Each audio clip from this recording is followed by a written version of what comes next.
5 kebutuhan dasar manusia, dari mulai kebutuhan untuk bertahan hidup, cinta dan kasih sayang, kemudian kebebasan, kesenangan, dan kekuasaan. Nanti akan dijelaskan berikutnya. Kemudian ada juga kita mengenal segitiga restitusi. Di sini adalah sebuah proses menciptakan kondisi bagi murid untuk memperbaiki kesalahan mereka sehingga mereka bisa kembali ke kelompoknya itu dengan karakter yang lebih kuat lagi. Di sini ada 3 tahap, makanya disebut segitiga, yaitu pertama menstabilkan identitas, kedua validasi tindakan yang salah, dan yang ketiga menanyakan keyakinan. Kemudian kita berlanjut ke posisi kontrol. Nah, ini juga masih berkaitan dengan segitiga restitusi. Ketika kita menghadapi kasus yang berkaitan dengan anak pada saat pembelajaran, kita harus mengetahui posisi kontrol apa yang harus kita terapkan. Di sini ada posisi penghukum, pembuat mereka merasa bersalah, kemudian teman, pemantau, atau manajer. Nanti akan dijelaskan berikutnya. Kemudian keyakinan kelas. Keyakinan kelas yang disusun ini berdasarkan nilai-nilai kebajikan yang universal, supaya nanti setelah disepakati itu bisa kita bersama-sama menciptakan lingkungan yang positif. Selanjutnya, nah ini konsep kunci yang akan saya jelaskan lebih rinci lagi, yaitu berkaitan dengan modul budaya positif.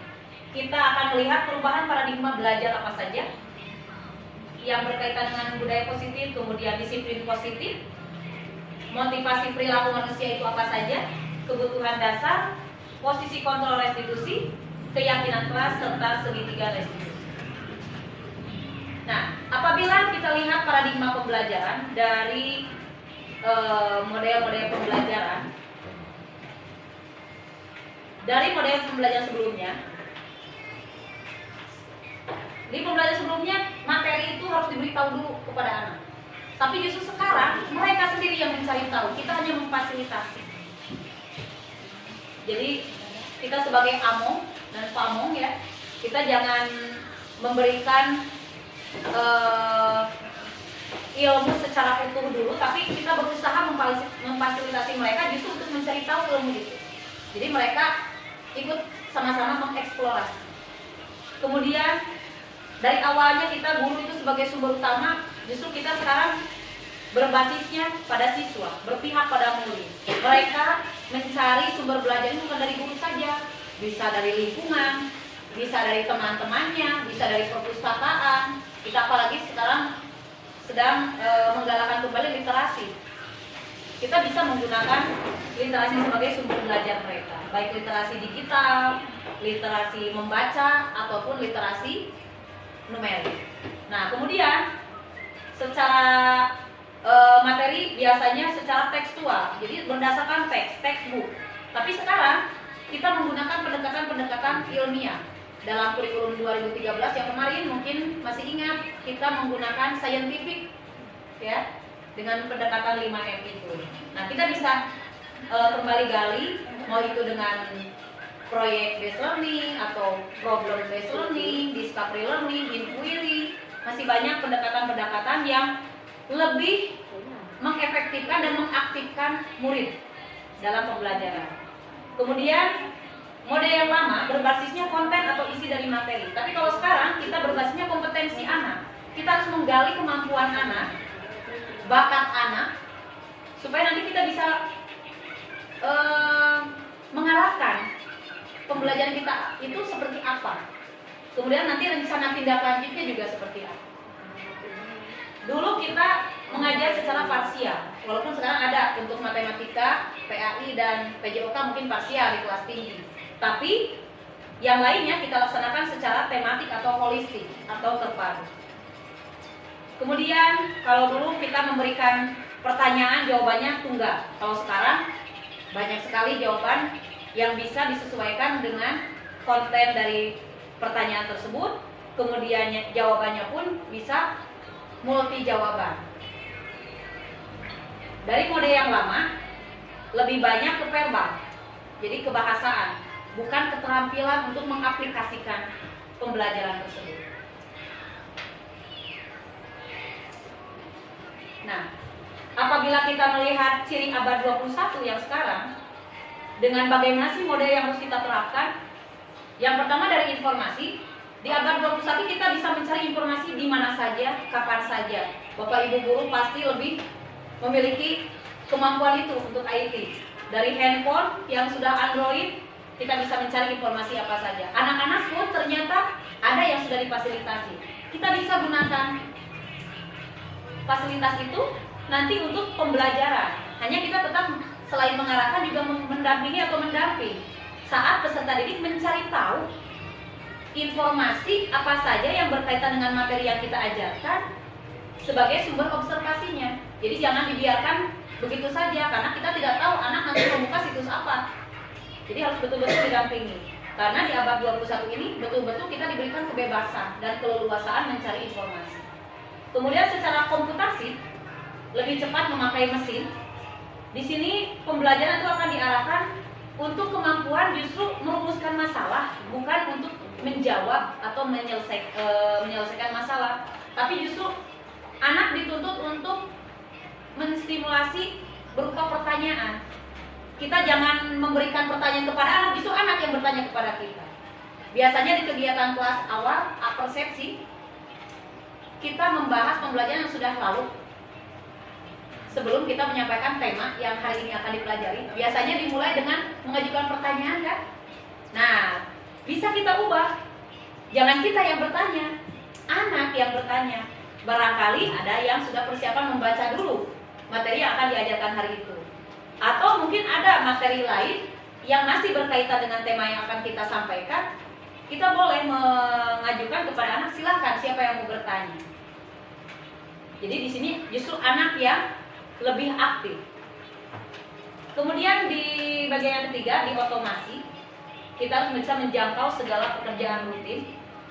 Artinya kita belajar untuk melatih berpikir analitis. Tentunya kalau kemarin kita di C4 ya. Jadi kita mengambil keputusan itu bukan berpikir mekanis, tapi kita berpikirnya analitis. Kita harus bisa menganalisis apa saja yang harus kita lakukan, bagaimana berpikir secara HOTS, bukan LOTS. Nanti anak pun sama. Mereka kita bimbing untuk membuat kesimpulan sendiri. Kita kan biasanya guru yang menyimpulkan setelah pembelajaran. Nah, nanti kita ajak mereka untuk belajar memperkaya perbendaharaan kata. Salah satunya dalam berpikir analitis. Mungkin anak-anak punya keinginan atau mungkin punya pendapat, silakan berikan kebebasan.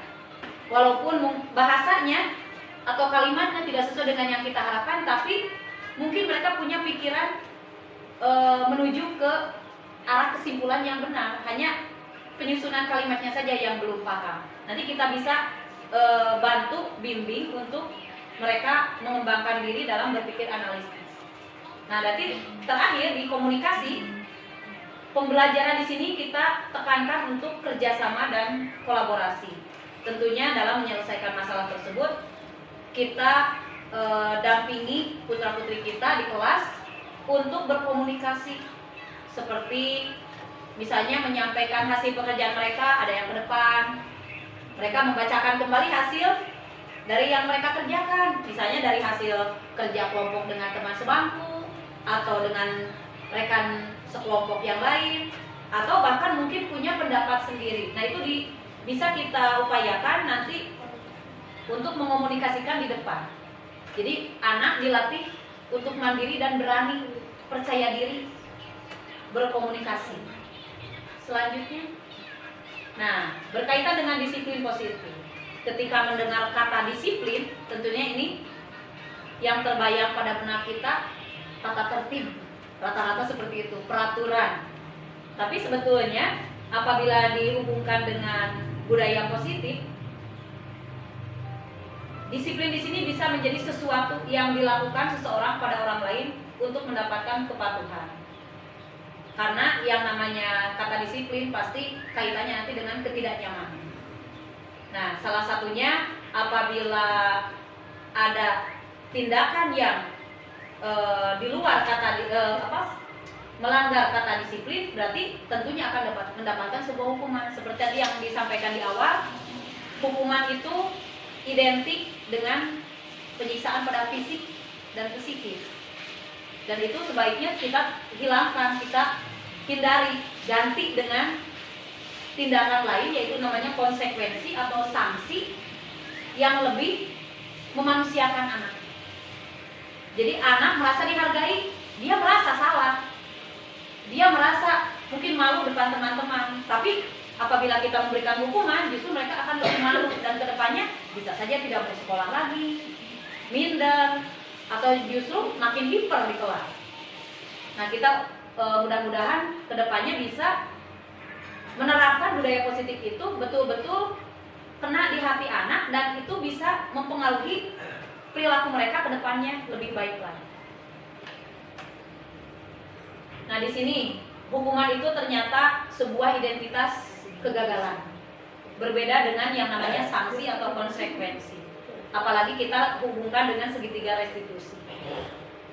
Jadi yang namanya hukuman pasti itu sesuatu yang menyakitkan, baik untuk batinnya ataupun lahirnya. Tapi apabila kita menerapkan sanksi atau konsekuensi, karena itu disusun dari hasil kesepakatan, mungkin itu bisa menjadikan pilihan untuk anak, sehingga mereka bisa berpikir ulang ketika akan melakukan pelanggaran atau menyimpang dari kesepakatan yang telah disusun.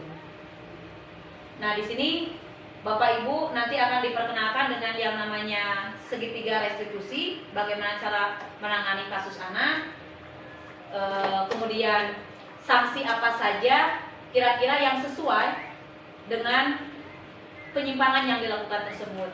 Setidaknya penyimpangan itu tidak sampai menjadikan anak akhirnya mengulang kembali. Karena tidak, yang namanya hukuman takutnya hanya saat itu saja. Saat kita berikan hukuman, betul menurut besok atau lusa mungkin kembali lagi ke awal. Beda mungkin nanti dengan kita melaksanakan konsekuensi, apalagi dengan tahapan restitusi, karena mereka sendiri yang membuat konsekuensinya, kesepakatannya. Jadi mereka setidaknya akan memiliki rasa malu untuk melakukan kesalahan. Berikutnya. Nah, jika dikaitkan antara disiplin positif dan teori motivasi manusia, di sini menurut Diana Gosen, ada 3 jenis motivasi. Yang tadi sempat saya katakan. Yang pertama, siswa ingin mendapatkan prestasi, ingin mendapatkan pujian, penghargaan. Mungkin ada yang dengan alasan yang pertama, menghindari hukuman. Karena tadi adanya tata tertib, peraturan, apabila mungkin di kelasnya belum membuat kesepakatan kelas. Ada juga yang mengharapkan penghargaan, seperti tadi bentuk apakah hanya permen, bukan hanya pujian saja, tapi dirasa mereka menjadikan hadiah tersebut sebagai imbalan, sehingga untuk kedepannya mereka termotivasi untuk melaksanakan kegiatan yang baik. Ada juga yang betul-betul dari diri sendiri. Mereka menghargai diri sendiri, ingin benar, tidak mau menyakiti diri sendiri, tidak mau mempermalukan diri sendiri, akhirnya yang mengikuti kesepakatan yang sudah ada, tidak melanggar. Nah, ketiga motivasi ini yang kita harapkan justru yang atas. Diharapkan siswa berperilaku baik itu bukan karena paksaan tidak mau dapat hukuman atau ingin mendapatkan imbalan, tapi justru karena mereka menghargai diri sendiri. Jadi betul-betul keluar dari dirinya masing-masing, berkeinginan memperbaiki perilaku, bukan karena paksaan ataupun dorongan iming-iming hadiah. Nah, seperti itu. Nah, berarti kebutuhan dasar manusia ini diharapkan apabila kita sudah paham, maka kita akan bisa memberikan langkah-langkah yang mudah untuk melakukan pembimbingan kepada murid kita, sehingga kebutuhan setiap murid bisa kita penuhi karena mereka memiliki kebutuhan yang berbeda. Bisa saja anak memiliki kebutuhannya karena mereka ingin bebas, atau karena mereka ingin mencari kesenangan saja. Jadi kita harus lihat dulu kebutuhan dasar apa yang dimiliki oleh anak-anak kita. Dan biasanya ini di awal masuk sekolah kita melakukan identifikasi dari karakter anak, bisa bertanya ke guru sebelumnya, atau mungkin saat kita PPDB bertanya pada orang tuanya bagaimana karakter di rumah, atau saat kita sudah masuk ke pembelajaran nanti kita bisa komunikasi dengan orang tua melalui kegiatan hubungan dengan orang tua. Berikutnya. Nah, di sini guru harus memiliki 5 posisi kontrol, dan kita lihat di 5 ini mana yang harus kita terapkan sebagai seorang guru. Yang pertama, penghukum. Yang kedua, pembuat orang merasa bersalah. Ketiga, teman. Keempat, monitor atau pemantau. Kelima, manajer. Nah, sekarang saya akan jelaskan rincian dari kelima posisi kontrol ini. Penghukum. Di sini biasanya guru apabila menemukan sebuah kasus yang berkaitan dengan pelanggaran yang dilakukan oleh seorang murid, biasanya menggunakan bahasa yang agak kasar atau menekan kepada anak, dan itu bisa dijadikan sebagai sebuah hukuman. Biasanya di sini ada bentakan, sentakan dari guru kepada anak. Nah, sebaiknya kita menghindari peran atau posisi kontrol di nomor 1, karena yang namanya penghukum itu bisa membuat mental anak itu semakin turun dan bukan berarti menjadi lebih baik lagi. Kemudian yang kedua, membuat orang merasa bersalah. Apabila kita menemukan siswa yang melakukan kesalahan, kadang kita mungkin pernah ada yang berada pada posisi ini, memberikan teguran berupa kalimat yang lebih lembut, namun seolah-olah membuat si anak itu merasa bersalah. Bahkan di sini mungkin agak memelas. Misalnya, kalau kamu, bisa ada anak yang terlambat, kalau kamu terlambat, apa kamu tidak kasihan sama ibu? Nanti ditegur oleh bapak kepala. Kan seolah-olah gurunya ingin dikasihani, dan si anak merasa kasihan dan merasa bersalah terhadap gurunya. Nah, ini juga sebaiknya kita hindari, karena nanti ada posisi yang mana yang selayaknya kita terapkan pada anak. Kemudian sebagai teman, guru pada posisi ini memang tidak akan menyakiti murid secara fisik. Di sini guru justru akan berupaya untuk mengontrol murid melalui bujukan atau persuasi, dengan merangkul anak bahwa kita sama-sama sejajar. Anak melakukan kesalahan, ibu juga pernah melakukan kesalahan. Kita selayaknya terhadap teman. Di sini bahasa yang digunakan sama lembut, tidak ada bentakan atau tindakan yang kasar. Namun justru kadang-kadang anak ada yang responnya bagus, ada yang tidak, ada yang paham, ada yang tidak. Nah, di sini di tahap keempat, monitor atau guru sebagai pemantau, artinya mengawasi. Kalau anak melakukan sebuah kesalahan atau melanggar dari sebuah kesepakatan, biasanya mengingatkan pada konsekuensi yang telah disusun. Kita sebagai guru atau pemantau memberikan hukuman. Ayo silakan, kamu kalau kesiangan masuk ke kelas, nanti laksanakan tugasnya. Ibu akan tunggu di sini. Berarti kita sambil memantau anak tersebut, mengawasi. Dan itu mungkin sering kita lakukan di kelas. Berarti kita berada di posisi monitor. Ini mungkin lebih baik daripada kita ada di posisi 1 dan 2. Nah, ada yang lebih baik lagi apabila kita memposisikan diri sebagai manajer. Ini posisi yang terakhir yang justru kita harapkan.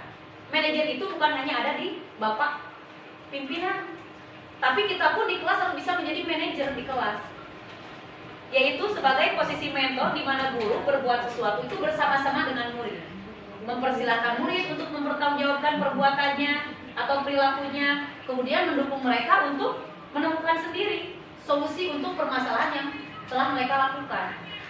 Jadi kita betul-betul memposisikan guru dan anak-anak itu tidak sampai membuat anaknya merasa minder atau justru emosinya semakin tidak stabil.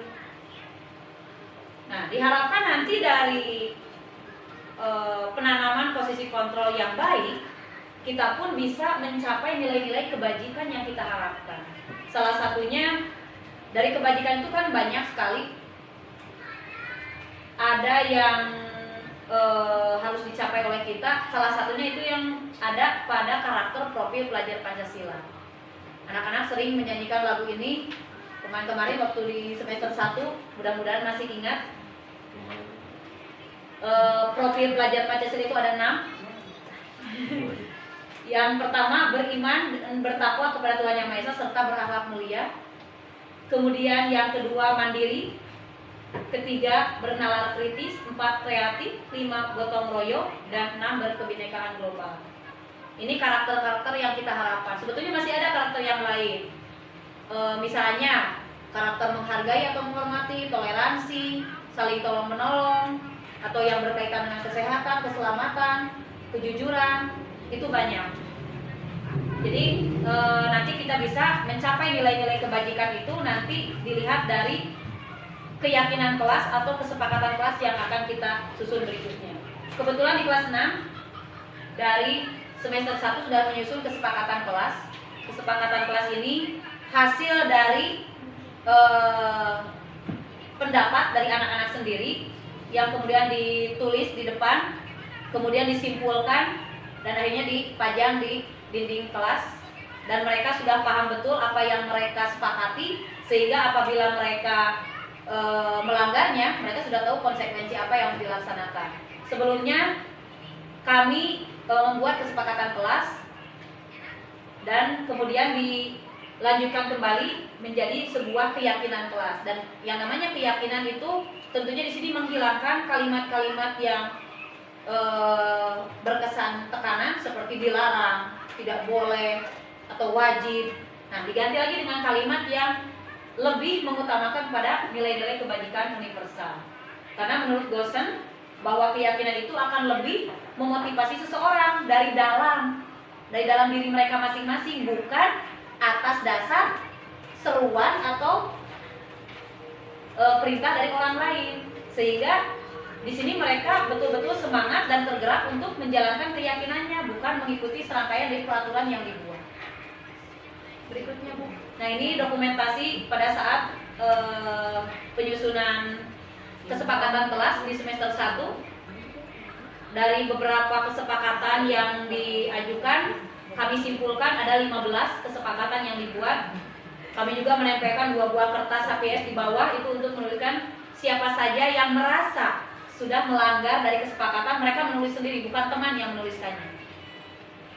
Dan kemarin kesepakatannya kalau sudah melewati 5 bintang, berarti mereka siap melaksanakan konsekuensi apa yang harus mereka lakukan karena melanggar beberapa kesepakatan yang telah dibuat. Nah, kebetulan yang berikutnya di akhir bulan Desember kemarin kami menyimpulkan dari kesepakatan itu dibuat dalam sebuah keyakinan kelas. Bapak Ibu mungkin nanti bisa di kelasnya membuat keyakinan kelas bersama anak-anak. Walaupun mungkin untuk kelas 1, 2, dan 3 masih harus dibimbing. Misalnya di kesepakatan kemarin kelas 6 menuliskan bahwa tidak boleh bercanda saat berdoa. Ada kata tidak boleh. Nah, dalam keyakinan kami menyimpulkan khusyuk ketika berdoa. Jadi lebih simpel lagi, tidak ada kalimat larangan. Jadi kalimatnya lebih ke arah positif saja. Atau mungkin dilarang berlari-larian di koridor sekolah, itu dalam kesepakatan. Atau mungkin dalam peraturan. Tapi dalam keyakinan berjalan dengan baik atau mungkin tidak berlarian. Jadi kalau bisa di kata depannya itu dihilangkan kata larangan atau perintah. Jadi anak-anak betul-betul meyakini kalimat yang disampaikan itu betul-betul murni dari keinginan mereka masing-masing. Nah ini hasil keyakinan kelas yang disusun oleh kelas 6. Mungkin nanti mudah-mudahan jadi referensi untuk kelas yang lainnya. Karena sekarang di program kurikulum Merdeka ya, apalagi berkaitan dengan perlindungan anak ya, itu nanti ada kesepakatan seperti ini. Bapak Ibu bisa mengacu pada nilai-nilai kebajikan yang ada di profil pelajar Pancasila atau dari nilai kebajikan yang lainnya. Nanti saya akan kirim file tentang nilai-nilai kebajikan apa saja yang bisa kita terapkan dalam sebuah keyakinan. Ini hanyalah bisa dijadikan contoh atau referensi untuk kelas lain. Yang tadi dulu. Di sini keyakinan kelas yang disepakati oleh kelas 6. Kami guru dan siswa kelas 6 SDN Cisrea sepakat dan yakin bahwa kami bisa. Yang pertama, khusyuk berdoa setiap memulai dan mengakhiri kegiatan pembelajaran. Kedua, menerapkan 5S kepada siapa saja. Ketiga, tertib, semangat, dan mandiri saat belajar mengajar. 4. Menjaga kebersihan diri sendiri, kelas, dan lingkungan sekolah bersama-sama. 5. Menghormati dan menghargai semua orang. 6. Mengutamakan kerjasama dan gotong royong dengan teman.